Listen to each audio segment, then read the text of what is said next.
juga. Hai, aku Alia Salwa. Nama apa Nanda Bima Saputro? Aku Keza Aurelia Putri. Aku Talita Aurelia.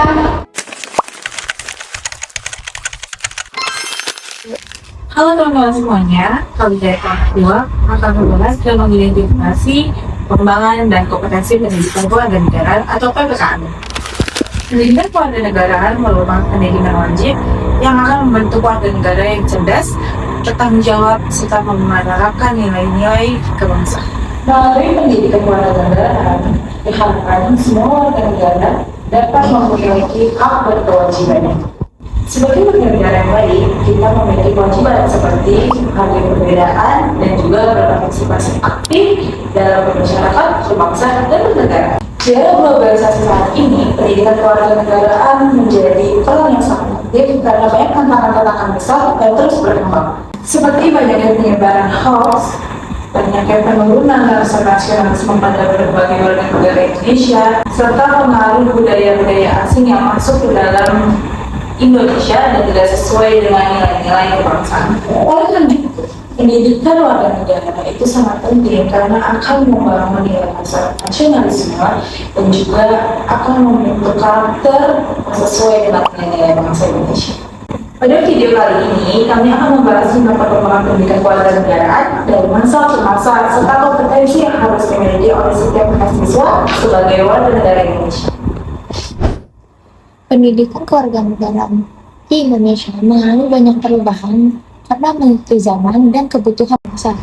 Pada masa awal kemerdekaan Indonesia, pendidikan kewarganegaraan di Indonesia lebih berfokuskan pada rasa semangat nasionalisme dan rasa cinta tanah air.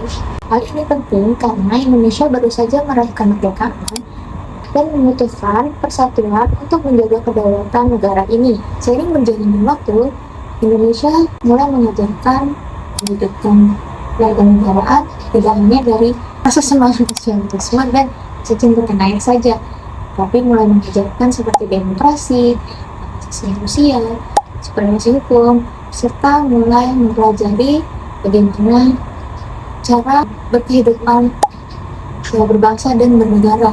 Pada beberapa pendidikan kewarganegaraan lebih memasukkan materi lebih banyak, yaitu demokrasi yang lebih luas, penghormatan terhadap hak asasi manusia, serta pentingnya masyarakat sipil dalam membangun bangsa ini.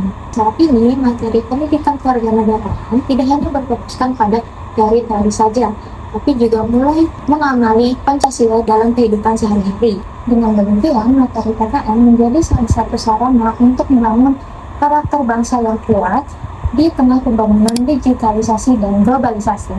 Dalam pendidikan kewarganegaraan terdapat beberapa kompetensi yang harus dimiliki oleh mahasiswa.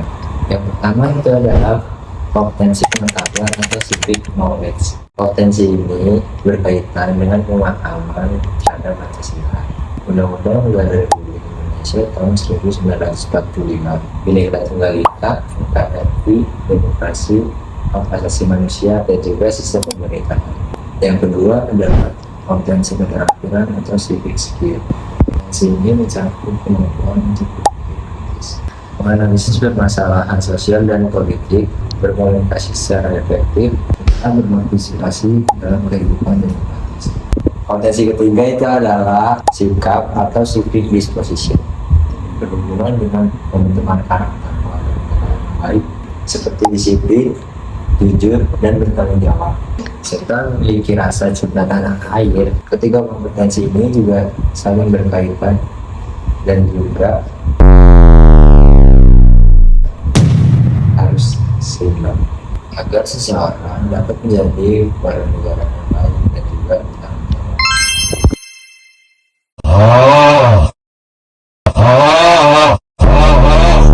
Kompetensi pendidikan kewarganegaraan dapat dilakukan dalam kehidupan sehari-hari secara sederhana. Contohnya adalah dengan mematuhi peraturan lalu lintas, menghargai perbedaan agama, suku, dan juga budaya. Dan juga menggunakan media sosial yang bijak, serta berpartisipasi dalam kegiatan sosial dan bermasyarakat. Sebagai mahasiswa, kita harus menerapkan dan menghargai perbedaan pendapat dari tiap mahasiswa, menghindari penyebaran hoax aktif dalam berorganisasi, serta menjaga nama baik kampus dan juga bangsa Indonesia. Pendidikan kewarganegaraan juga dapat membentuk karakter generasi muda agar mampu menghadapi berbagai tantangan global tanpa menghilangkan identitas bangsa dan negara. Dengan memahami nilai-nilai Pancasila serta semangat kebangsaan, generasi muda diharapkan dapat menjadi agen perubahan untuk membentuk Indonesia menjadi lebih baik.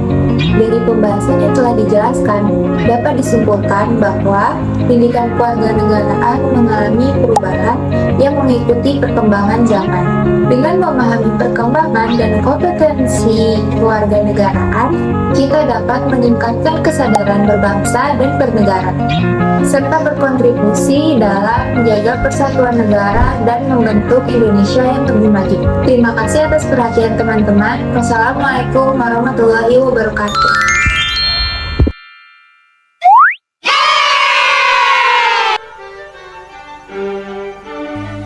Sekitar 3 bulan setelah kemerdekaan diproklamasikan oleh Soekarno dan Hatta pada 17 Agustus 1945, pemerintah waktu itu sudah menyatakan keinginannya untuk bisa menyelenggarakan pemilu pada awal tahun 1946. Hal itu dicantumkan dalam maklumat ke-10 atau maklumat Wakil Presiden Muhammad Hatta tanggal 3 November 1945 yang berisi anjuran tentang pembentukan partai-partai politik. Maklumat tersebut menyebutkan pemilu untuk memilih anggota DPR dan MPR akan diselenggarakan bulan Januari 1946. I am just a father of the people. They have made me lifelong president. They have made me the leader of the revolution.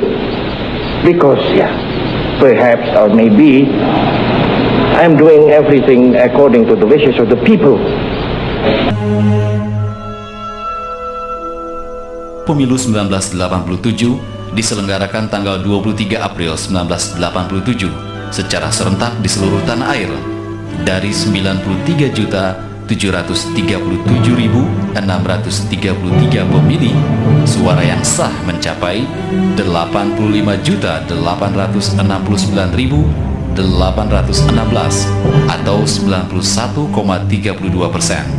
Cara pembagian kursi juga tidak berubah, yaitu tetap mengacu pada pemilu sebelumnya.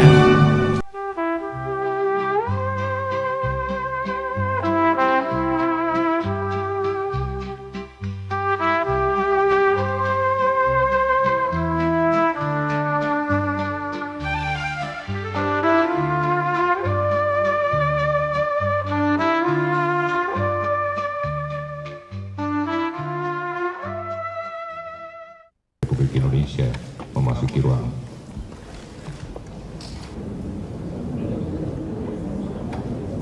Saya memutuskan untuk menyatakan berhenti dari jabatan saya sebagai Presiden Republik Indonesia terhitung sejak saya bacakan pernyataan ini pada hari ini, Kamis 21 Mei 1998.